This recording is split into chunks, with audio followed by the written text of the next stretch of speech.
Hey, how you doing today? This is Mark Brody on the next episode of Coffee Talk with Brohawk. And today I am so blessed and honored to have with me as my guest Matt Beckwith. And Matt, I've known you from the different associations, regional associations that we've been involved with. Um, tell our viewers a little bit about yourself and what you've been up to these days.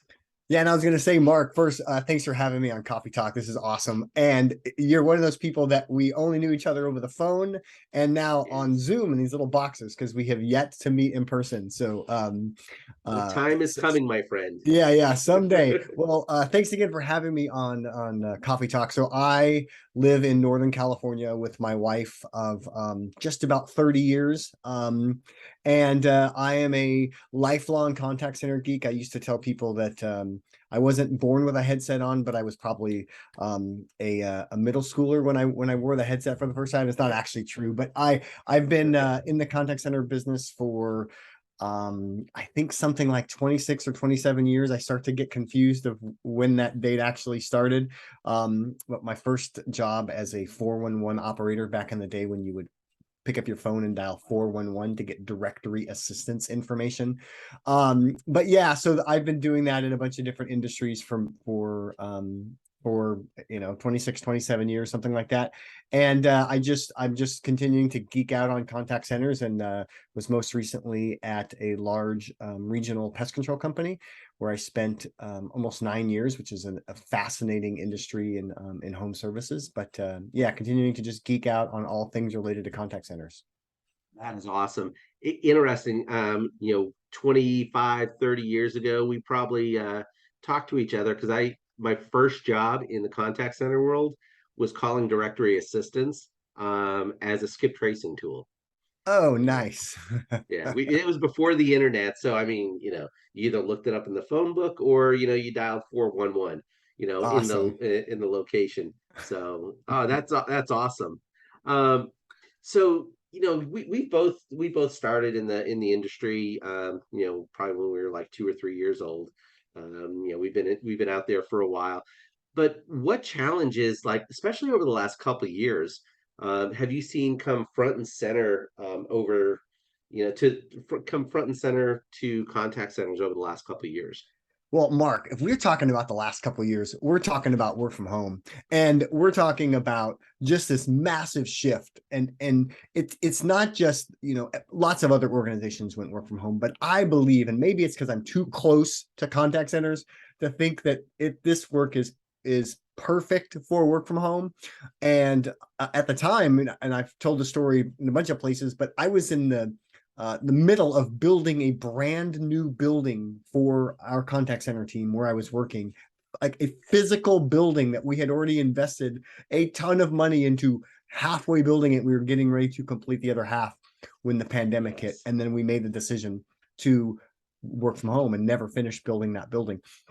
Oh But my that has been gosh. transformative, because if we think about the lives of our contact center team members and Mhm. how different their lives can be if we allow things like work from home, and if we think about it agent first, agent focused, work from home can work if you're deliberate about it, and you don't just it's not just a cut and paste of what you're doing in the office. But if you're deliberate about it, you can get the right people to do the right jobs. You can still have engaged employees that like your company, like your brand, like helping your customers, and can give them more more flexibility with their life and their family. And I think that has been, I think transformative is not even a big enough word, because it has been massive, the changes that we've seen in contact centers from a work from home perspective.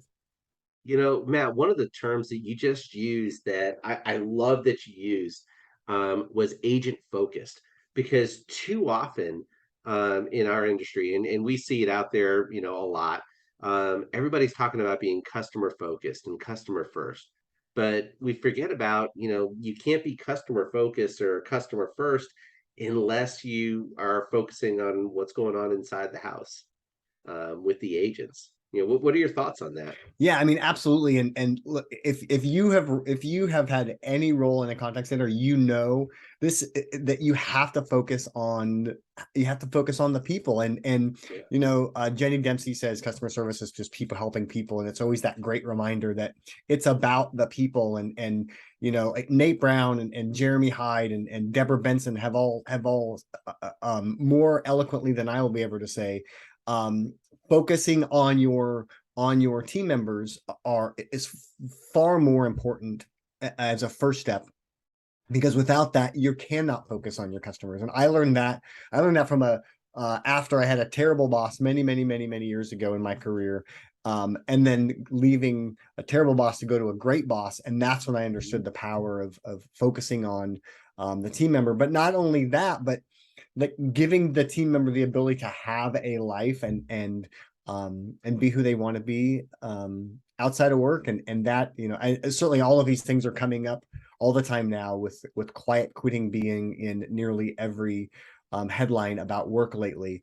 We went from the great Yes. resignation to quiet quitting, and some of that is like, well, how are you treating your people? Uh-huh. Not to oversimplify it, but that in contact centers, it has to be a focus. Otherwise you have higher attrition, which costs more to operate your business, and you have less customer satisfaction. Obviously, it's a big domino effect.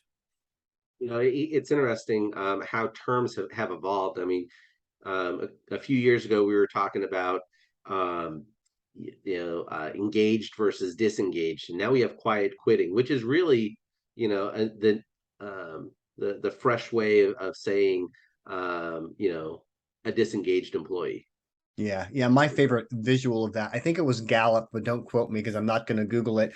But I think it was Uh-huh. Gallup's their employee engagement uh, survey. If it, Q10, Q12, I can't remember. It's been a number of years, but they had this cool image, and the image was of a branch on a road, and then somebody was obviously paid to stripe that road, and the Hmm. stripe goes right around the shape of the branch, and like that is a definition of a disengaged employee. And certainly Yes. as a one that quietly quit. But it's that same thing that they weren't engaged enough to or maybe there were some rules that they couldn't get out of their vehicle to move the branch. Hmm. But that image is one of my that always comes to my mind. I remember seeing that many years ago. Uh, so so Matt, let me get your thoughts on this statement. So technology, and every contact center has some level of technology, within their four walls or virtual four walls. But technology is a driver of the expectations for customer experience. What are your thoughts on that? Yeah, I mean, absolutely. And my early days in a contact center, or even but before that, I always remember thinking, and I always go back to the ATM example. I bring this up all the time, that banks thought if they put an ATM out front that people would stop coming in to see a teller, and some banks did not do that very well, including some banks where I worked. But I always think customers need more technology, and companies need more technology, and they're asking for it. It's ever evolving. Hmm. As much as I'm a fan of we have to think about things from the agent perspective, and I will go on record to say people still call, and it's not just people that are our age or older. Millennials call, people actually call. Sure, Yes. in aggregate the numbers might be down, but more, you can call more places today than you were able to call 10 years ago. So voice volumes are still, in most organizations, for general customer service, voice volumes are still pretty high compared to digital. But about where do we get the rest of that technology? Through the years, we've seen automated QA. I mean, we go back far enough that I remember plugging in a cassette tape to an agent's Yes. desk to record calls to go back and listen to later. um in the 90s we were doing that, Yes. and then going that to call recording, and then it was a big deal when everybody was doing 100% call recording. But then there were still Hmm. people that were listening to those, and now that we have the ability to, in an automated fashion, there's tons of technology out there to use the technology to listen to the call, or review the chat. And and grade it based on criteria that came up with before, or even give, you know, a CSAT score or an NPS score based on that data. So we're moving out of the, you know, the sample size Mm-hmm. environment to comparing it to everything or looking at all of the data. And I think that's what helps. I don't want to say it drives customer expectations, but it certainly is driven by customer expectations, because the pace of change keeps changing much quicker. I Yes. mean, 20 years ago, new Mm-hmm. technologies were introduced to the contact center every few years or every several years. And nowadays it's every it seems never ending. I mean, I have a Google alert for contact center technology, and every time there's something new written about contact center technology, I get an email, which means I get an email with a ton of things every single day, because somebody's building some new technology for a contact center. And I think that is both because of consumer demand, but also in the spirit of becoming more efficient and becoming, you can't have not every company can have 100 to 1,000 people sitting in a contact center ready for the phone to ring. You have to Mm-hmm. provide other solutions, and I think that's based on especially digital contacts, but technology as a whole. One of the things that you just said that was kind of interesting to me, Matt, was the idea of like listening to being able to listen and monitor like 100% of contacts out there. And I always view the contact center as kind of like the hub of the entire organization when it comes to consumer or customer interactions. And I find that with some improvements in technology, now other departments are getting more and more interested in what's going on in contact centers. Your sales and marketing and your product development. They want to hear the sentiment. They want to hear um, um, the words that customers are using that are resonating, when they do call in or when they email or they send carrier pigeons, whatever the case may be, um, you know, to to the contact center. Now there's a lot of other parts of organizations that are more and more interested in what's going on, and the contact center, I think, can really provide a lot more in-depth analysis for the rest of the Yeah. organization than ever before. Yeah, I mean, in the old days, it used to be a big deal for the product development or senior leadership or Yeah. whoever to come to the contact center and listen to calls, and Yes. that was always like a dog and pony show. Well, now you can do that with technology. Understand why people are why they're contacting your company, and that's clearly taken off over the last, just even in the last couple of years. Yeah, I would definitely agree with you.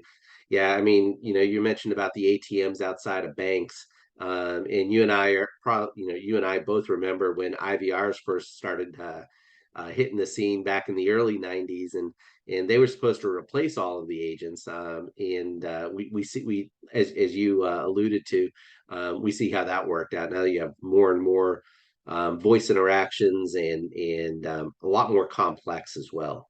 Yeah. You know.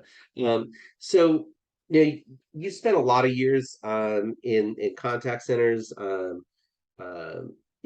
self-proclaimed contact center geek, as you mentioned before. So for people that are looking to start their journey into leadership in contact centers, what would be your top 3 or 4 recommendations for somebody that's saying, "Hey, I think I want to make this a career for myself." The first thing I would say is they have to, it would be my suggestion to meet as many people as you can that are doing similar type work. And Hmm. then secondarily, meet as many people as you can that are doing completely different kinds of work.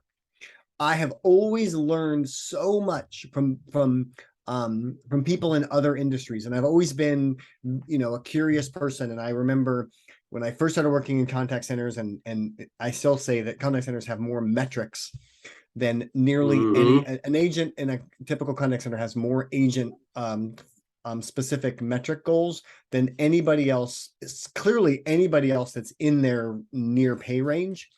Hmm. But I always remember learning in a grocery store sometimes, many, many years ago, but the cashier would have a goal of how many people they got through their line, or how many items Yep. they scanned, or things like that. And I always think of that movie Employee of the Month Yes. with Dane Cook and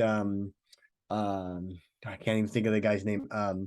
And there was like a Costco kind of place, and then they had the contest Uh-huh. of could scan the most items. Dak Shepard, that's who his arch Yes. nemesis was. But um, but learning from what other industries do, and learning about, whatever industry you're in or whatever vertical you're in, learning as much as you can about that, and understanding how to Mhm. connect the dots. Because if you're in a contact center and you're dealing with incoming calls, emails, chats, support tickets, whatnot, branch out and learn what comes before that, what comes after that. What's the product development look like? How is the pricing enabled? And Hmm. what are the sales? I would say in any organization, even if you're not part of sales, learn what the sales engine and processes look like, Yep. because that will make you an effective leader in a contact center. And virtually every contact center that I've ever worked in, I've especially if I join the organization at the director level, let's say, then there's some practice or some policy or some procedure that they have just been doing for years that we immediately are like, why are we doing that? Like Hmm. that is not the most effective way to do this. And so the way that you get those other ideas is by talking to people, and not just in the contact center space, but again in the space. And with today, I mean, you could go on LinkedIn and Twitter, and they're Yep. everywhere. We're everywhere. You can connect with groups that way, but also learn what you can about the rest of the business and other industries, because I think that rounding out your knowledge base and your professional network will help somebody in a contact center. Absolutely. Yeah. I love those. Um, I can speak for myself. When I started off, in the contact center world, and I left the first company I was working for, somebody's like, why are you leaving? I'm like, well, I've been in this vertical, or I've been in this industry, for 7 years. How am I going to become? And I remember specifically saying this. How am I going to become a better contact center professional if I don't know what other industries are doing? Yeah. And so, for my career, I know that I popped around to, five or six or seven different verticals within the contact center world. and Yeah. and you were so right when you pointed out that each industry is going to handle and address problems in different ways. And if you can take little bits and pieces from all of them, it's going to make your individual contact center a lot stronger every Yeah. single time. I love that sentiment. Um, so we talked a little bit about some of the big changes that have occurred, especially over the last few years. Work from home or even work from anywhere. There's regions that are offering incentives to be a digital nomad Mhm. in their city for like a year or whatever. Um, but overall, some of the big changes in contact centers over the last 10 years, would you attribute it, primarily to the technology, or to how we as leaders, or how the industry kind of views itself? Yeah, I'd say there's a couple big things, and one is definitely technology. So one of the things you mentioned IVRs earlier, I worked for a credit card bank many, many years ago, that when we deployed the first IVR, everybody was thinking, "Oh, what about the people on the phone? What's going to happen?" And what it did was it literally just took out the most common call, and the most common call was, "What's my balance?" Right? The most common call in a Hmm. credit card call center in 1995 was, "What's my balance?" Yep. And so we got rid of that, but the business was still growing, so we were still adding headcount, and people were just less calling about what's my balance, right? And so this is what we talk about as it relates to technology and what kind of skills we need from team members all the time, is when you get rid of those simple things, what's Hmm. left are the more complex things, and Yes. that has been driven by technology, Hmm. and by consumer demand. I mean, what came first, the chicken or the egg? I mean, it happened, and far more, um, the vast majority of contact centers aren't staffing for the equivalent of what's my balance. It's Hmm.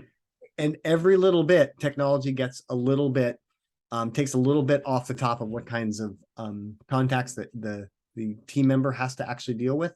And that Uh-huh. has been a radical change, because in some environments, contact centers are still hiring the same kind of people the same way that they were hiring before, and wondering why it's not working out. Well, Hmm. maybe you need to give them more training. Maybe you need a different skill set, right? And so understanding what that skill set is in the beginning, and understanding that that's going to change over time, that has been, especially over the last decade, has been a big change. But I think part and parcel to that is that the professionalism of what it takes to run a contact center has happened alongside that. Because if we just watch the contact get more complex without addressing getting more serious about training leaders and how to effectively coach and develop team members, then we would have slid backwards as an industry. And I don't think that we have slid backwards. I think there's people out there that are trying to improve the craft of what does it mean to manage in a contact center every day. And I think that's on the back of this new technology that is ever evolving, that's making fewer and fewer basic requests hitting the humans, and which means that those things that are hitting the humans are the ones that are more complex, which requires a different set of team member and training, and that's just a cycle that keeps going on and on. And to your point, it's also upskilling. You got to, like you said, part and parcel. You have to upskill the leadership team.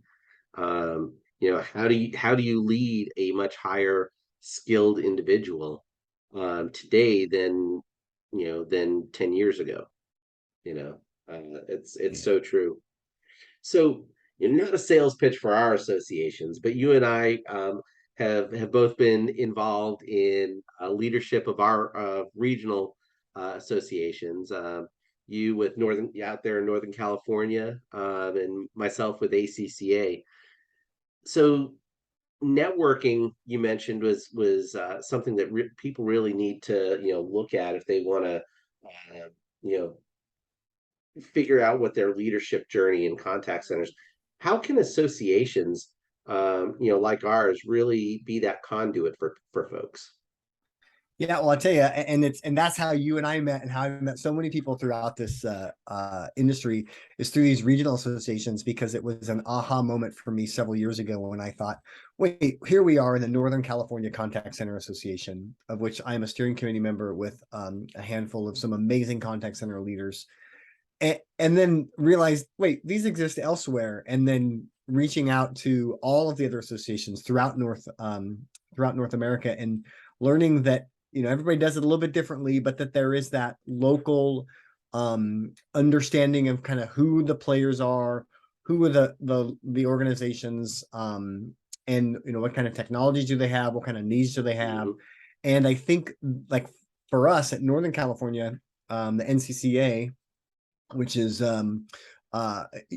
slightly unique in that, given where we are, there's not a lot of mega contact. There are virtually no mega contact centers in California, and certainly not in Northern California.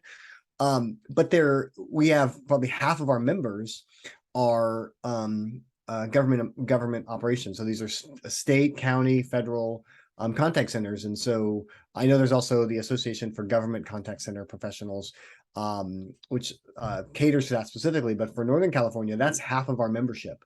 These are the people, we call them the Really? alphabet soup. I mean, they're the EDD, the DMV, Hmm. they're all of those in the Franchise Tax Board, the FTB, and the IRS. I mean, they're organizations that have contact centers just like private sector companies, but they have different Hmm. rules and regulations, and most of them are organized where most of the private sector, at least our private sector members, are not. Um, Yeah. and it's a good opportunity at a very, very low cost, because for us, we have not been able to pull together an in-person event through the pandemic. So we've been doing all virtual, which means it doesn't cost anybody to attend. It's just a couple hours out of their day. Um, Yes. to do that. And much like all the other associations, you get to build that relationship a little bit differently than you do at some of these great national shows, because Mhm. these are people that are, you know, nearby for coffee, or they understand your market. And certainly from a talent perspective, understanding the market um can be helpful. And I think all of those, my first advice, and every so often I wrote a blog post about a year or so ago, because the first question I ever get from somebody that's like newly into a contact center, like I just inherited a contact center, or I'm just hiring a contact center leader from the internal, you know, they always say, what book should I give them? And I say, the first book you should give them is find their regional association and become a member. And Yes. everybody that has done that I've suggested, that's come back and said, this is the place where I can get those random questions answered, start to build those relationships. And they're really priceless. And everybody that attends the events or that's involved in the associations are dealing with with similar experiences or similar challenges is, you know, what you may be facing within your four walls. You know, everybody's got the same questions, Yeah. you know, Yeah. And or especially if they we had a lot of for us, and I know we all did one big event, a virtual Yep. event, uh early in the pandemic. And then the first time we as the Northern California group did a virtual event, um it was great because we had all these pent up questions. And now every time we get together, the first question people want to ask is, okay, what's everybody's work from home status? Is this company going full remote forever? Have they committed that? Are they creating a hybrid? What's their hybrid model look like? And so it's one of those things that when we first got everybody back together, everybody was like, oh, we you know, we have this group of colleagues that we can immediately get some really quick feedback on. And I think that certainly even from organization I was with, we took a ton of ideas from some of those first meetings during the pandemic about, oh yeah, this is how managing remote team members is different. Mhm. Yep. I love it. I love it. Yeah. So I think for both of us, our advice would be come out and visit your regional association. If you're not sure about a regional association, Matt, I know you wrote a blog that listed out, you know, pretty much everyone in North America Yeah, well, not and too then long and if ago. there's not one in your area, then look, there may be, you know, there's a bunch of other organizations, you know, CCNG has stuff throughout the country, as does Yeah. HDI and ICMI. But there's a couple of people that have said, hey, there's nothing near me, and my suggestion to them is start one. Yep. So if you're in an Exactly. area that has a lot of contact centers, there's some density there, and there's no association, Hmm. then you should reach out to Mark Brody and find out how to start one. We can definitely help you out, and you know, between Matt and I, we know a few people in the industry that could probably come together and help you start one for sure, for sure. Um, so hey, we've gotten to the point of this coffee talk where I call it the speed round. So you ready for this, Matt? All right, let's do it. All right. So what fact about Matt would people be most surprised to learn about you? Well, I love this because the name of your show is Coffee Talk. Mark, I have never drank coffee ever in my life. What? And oftentimes, when I tell people that, they say that they don't believe me because I tend to be high energy and I bounce off the walls a lot. But Uh-huh. I have never consumed coffee. My wife has never consumed coffee. Oh my gosh. And our kids, our adult children like coffee. And we actually have a coffee maker in our home for Uh-huh. when guests come over. I don't know how to use it. But yeah, never touch the stuff. That is interesting. That is interesting. So what would be next question? What is your ideal off the grid location? Oh, paradise to me is Kihei, Maui. And there's just something, well, there's not, it's everything about Kihei. And if you've ever been to Hawaii, then it is all paradise. But to me, paradise in Hawaii is on Maui, and then on Maui it's in Kihei, this little tiny, you know, it's where locals live. And Okay. it's just the greatest. And going there and disconnecting is paradise on earth. You have to. So Hawaii is one of the 9 states that I have not been to yet. Oh, So wow. I'm gonna have to keep that in mind. Yeah, well, when you go, let me Excellent. know and I'll tell you where all the great stuff is in Kihei and throughout the island. But Kihei is my favorite. Excellent. Hey, maybe we can meet over there and have an adult beverage or two. There you go. Mai Tais for sure. So if someone wants to pick your brain on some of your leadership experiences or anything else contact center related, how could they get in contact with you? But I love having conversations with people about contact centers, even if they're in the business, not in the business. And I Yep. generally have time allotted on my calendar every week to just talk and geek out about contact centers. So I welcome it. And that you can find me in literally all of the places. Yes. You can my blog is contactcentergeek.com. But you can also find me on LinkedIn as Matt Beckwith, of course, and then Twitter. I love Twitter, especially in the contact center space, as Matt Beckwith, I like it. because it used to be a lot more cycling related stuff, but now it's Uh-huh. mostly customer experience, contact center stuff, and a bunch of random stuff. But you can get me on Twitter, you can get me on LinkedIn, you can go to my website and send me a message. And I'd love to chat, and I love, like I said, I block time every week to chat with people just to learn about different contact centers and different things with operations and technology and even outside of the space. So would love to connect with anybody. Excellent. And I for one, I mean, I've called you up before and we've chatted about different aspects of what's going on in contact centers before. And Matt says he will make time for you. He is so genuine about that. Very, very genuine about making time for others in the industry. Matt, this has been a great conversation. Um, love grabbing a little bit of time with you today.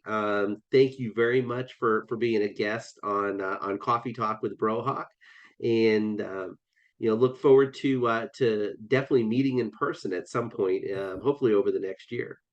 Yeah, yeah, and thank you. Thanks for having me on your coffee talk with Brohawk. And I will say, I often tell people their first step is to join their association locally, but the second thing I always do is connect with Mark Brody.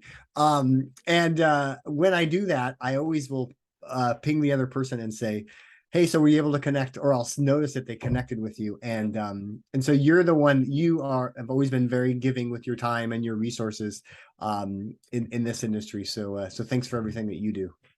Well, I appreciate it. It's love, that's for sure, for sure. Well, thank you all very much for tuning in today. And when after watching this video, please go ahead and like us on YouTube um, under Brohawk Solutions. Follow Matt on LinkedIn. Follow myself on LinkedIn. And if you ever need a conversation, we'd love to chat. We'd love to have some coffee talk with you. Talk to y'all later. Thanks.